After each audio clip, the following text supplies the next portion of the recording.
Hi, welcome to our electromagnetic theory course. In today's class, we will discuss one of the important concept. That concept is nothing but loss tangent. Loss tangent. Loss tangent, or it is also called as dissipation factor. Loss tangent, it is also called as dissipation factor. Now we will discuss about the definition of loss tangent and derivation for this loss tangent and importance of that loss tangent. Loss tangent is defined as a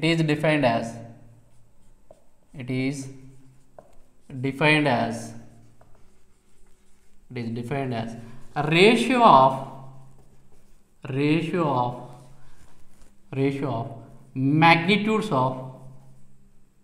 of magnitude of conduction current density to the ratio of magnitudes of conduction current density to the ratio of magnitudes of conduction current density to conduction current density to displacement current density. Displacement current density. So once again I am repeating this definition. It is defined as a ratio of magnitudes of conduction current density to the displacement current density, and it is given by mathematically like this, that is tan theta is equal to magnitudes of conduction, ratio of magnitudes of conduction current density to displacement current density. Okay, magnitude of conduction current density to displacement current density. What about JC? Conduction current density is given by sigma E, and displacement current density is given by sigma E, and displacement current density is given by dou d by dou t.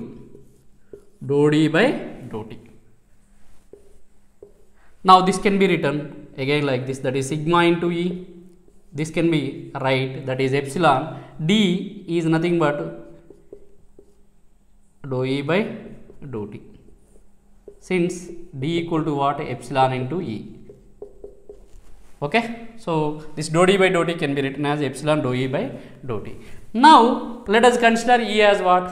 We need to go for, in case of the wave, we need to consider field component as the harmonic component, time harmonic form. E is in time harmonic form. Okay, but E equal to what? E naught into e to the power j omega t. Dou E by dou t gives what? Dou E by dou t. This is our tan theta. This tan theta is known as loss tangent. Dou E by dou t equal to what? E naught into, that is, if you differentiate this one, E naught is constant.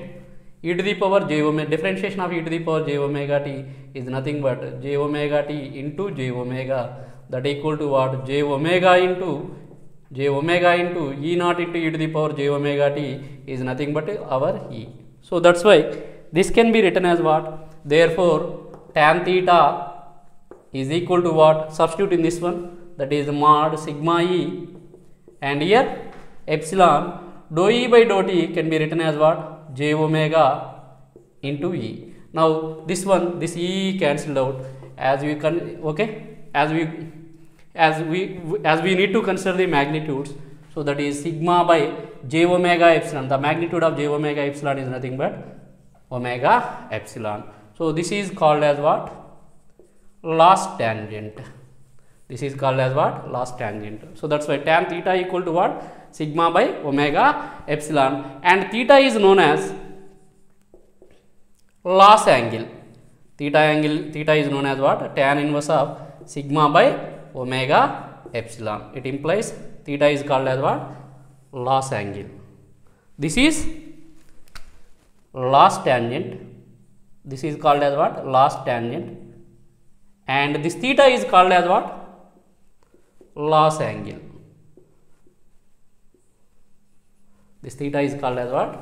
loss angle. Diagrammatically this can be represented like this, that is, here we have what? Let us take conduction current density, that is sigma E on x axis, and on y axis let us consider that is magnitude of displacement current density, that is j omega epsilon E. That is, finally we got dou d by dou t is nothing but epsilon into dou E by dou t. Final expression becomes what? That is j omega epsilon into E. Okay, so this is on y axis and this is on x axis. So let us take magnitudes. So this is also magnitude. Okay, and we can define our loss angle theta like this. Then what about tan theta? Tan theta is nothing but what?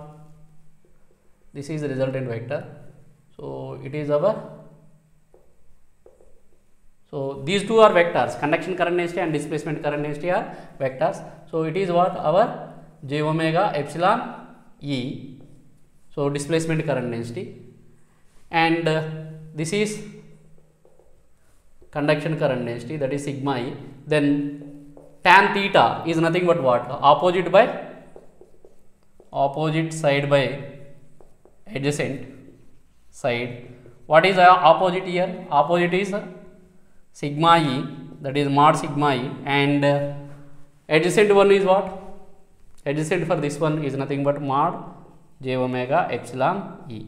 So that is sigma E by j omega epsilon E.